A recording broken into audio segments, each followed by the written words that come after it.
Good afternoon everyone. कल जो है मैंने आप लोगों को अनुपातिक प्रतिनिधित्व प्रणाली के बारे में बताया था। आई होप कि सबको समझ में आया होगा।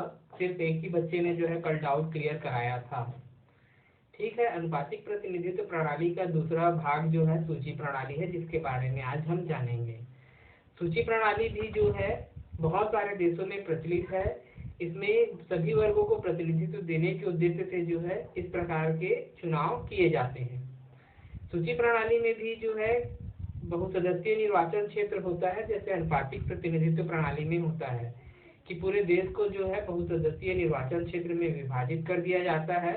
बस इसमें एक अंतर है कि सूची प्रणाली के अंतर्गत जो है कोई भी प्रत्याशी जो निर्दलीय है वो भी चुनाव लड़ सकता था, लेकिन इस प्रणाली में जो है केवल दलीय प्रत्याशी जो है चुनाव लड़ सकता है, अर्थात आप किसी दल से जुड़े हुए व्यक्ति हैं तभी चुनाव लड़ सकते हैं। दूसरा, इसमें क्या है कि जितने प्रतिनिधि चुने जाने हैं केवल चुनाव में उतने ही प्रतिनिधि प्रत्याशी के रूप में खड़े होते हैं, जबकि अनुपातिक प्रतिनिधित्व प्रणाली में जो है जितने प्रतिनिधि चुने जाते हैं उससे दुगने तिगुने प्रत्याशी खड़े हो सकते हैं चुनाव में।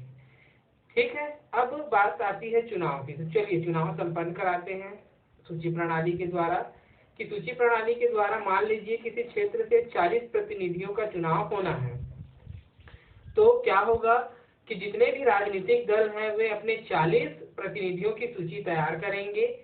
प्रत्येक दल से 40 सदस्य जो है चुनाव लड़ेंगे। जैसे हमारे यहाँ बहुदलीय प्रणाली है तो अलग अलग दल के जो है 40-40 प्रत्याशी चुनाव में आ जाएंगे। जैसे बीजेपी अपने 40 लोगों की सूची जारी करेगी, कांग्रेस अपने 40 प्रत्याशियों की सूची जारी करेगा, आम आदमी पार्टी 40 लोगों की सूची जारी करेगी, बहुजन समाज पार्टी अपने 40 प्रत्याशियों की सूची जारी करेगी। अब बात आती है कि भाई 40 लोग चुनाव में खड़े हैं और एक दल से 40 लोग हैं एक सूची में, तो मतदाता मतदान कैसे करेगा? तो मतदाता जो है केवल एक ही मत देगा। अब 40 लोग हैं तो 40 लोगों को एक एक मत दे सकता है। ठीक है ना। सूची प्रणाली में क्या थी, अनुपातिक प्रतिनिधित्व प्रणाली में क्या था कि हम जो है पहली पसंद, दूसरी पसंद, तीसरी पसंद के हिसाब से जो है अपना मतदान कर सकते थे, लेकिन इसमें जो है मतदाताओं को अपनी पसंद चुनने का मौका नहीं मिलता है। जैसे कि अब आप किसी राजनीतिक दल के 40 सूची के प्रत्याशियों को चुन रहे हैं। मान लीजिए आपने कांग्रेस के सूची को लिया है और उसमें 40 लोग हैं, तो आप उस सूची के 40 लोगों को ही मतदान करेंगे। ऐसा नहीं है कि इसमें से 10 लोग आपको पसंद हैं तो 10 लोगों को जो है आप चुने, फिर 10 जो है आप बीजेपी के ले लिए, 10 बहुजन के ले लिए, 10 अन्य राजनीतिक दल के ले लिए। नहीं, इसमें आपको जो है केवल एक ही सूची के 40 लोगों को मतदान करना होगा।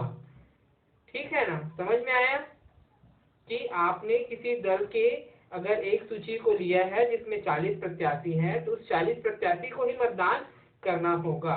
आप किसी अन्य दल की सूची में अपना मतदान नहीं कर सकते। यदि अगर आप ऐसा करते हैं तो आपका मतदान जो है व्यर्थ माना जाएगा, वो काउंट नहीं होगा।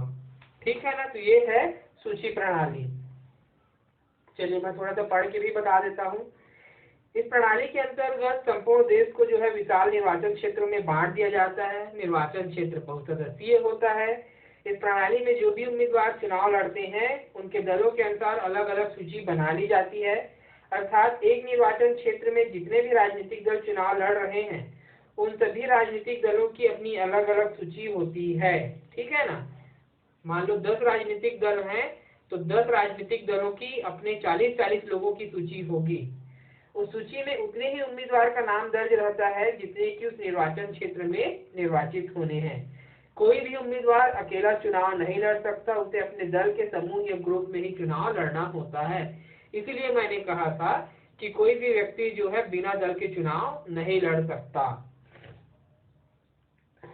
उसी प्रकार प्रत्येक मतदाता को भी चुने जाने वाले प्रतिनिधियों की संख्या के बराबर मत देने का अधिकार होता है, परंतु एक सूची मतलब केवल एक ही मत है उसका। भले ही वो 40 लोगों को अपना मतदान करेगा, क्यों? क्योंकि 40 लोग उस क्षेत्र से चुने जाने हैं, लेकिन वो केवल सूची को एक ही मत करेगा, एक ही सूची में अपना मतदान करेगा। किंतु मतदाता अपना मत व्यक्तिगत प्रत्याशी के लिए नहीं बल्कि उसे किसी एक राजनीतिक दल की सूची के प्रत्याशी के लिए ही मत देना पड़ता है। अर्थात वो क्या करेगा कि केवल वो एक सूची में ही अपना मत दे सकता है। उदाहरण भी दिया हुआ है, देखिए कि किसी निर्वाचन क्षेत्र से 40 प्रतिनिधि निर्वाचित होते हैं तो प्रत्येक राजनीतिक दल की सूची में 40-40 उम्मीदवार होंगे। प्रत्येक मतदाता को 40 मत किसी एक सूची के उम्मीदवार को ही देने होंगे। मतदाता ये नहीं कर सकता कि 15 मत एक सूची के उम्मीदवार को और बाकी 25 मत किसी दूसरे सूची के उम्मीदवार को दे। अर्थात जो है यहाँ पर मतदाता को अपनी पसंदीदगी का मौका नहीं मिलता है। यहाँ पर जो है वह अपने व्यक्तिगत उम्मीदवारों को ना देखते हुए किसी राजनीतिक दल को मतदान करेगा।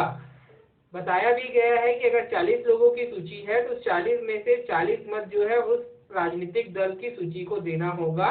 ऐसा नहीं कि 10 किसी और को दे दिए, 10 किसी और को दे दिए। ये थी बच्चों सूची प्रणाली। किसी भी प्रकार का डाउट होगा तो जरूर संपर्क करेंगे। Thank you.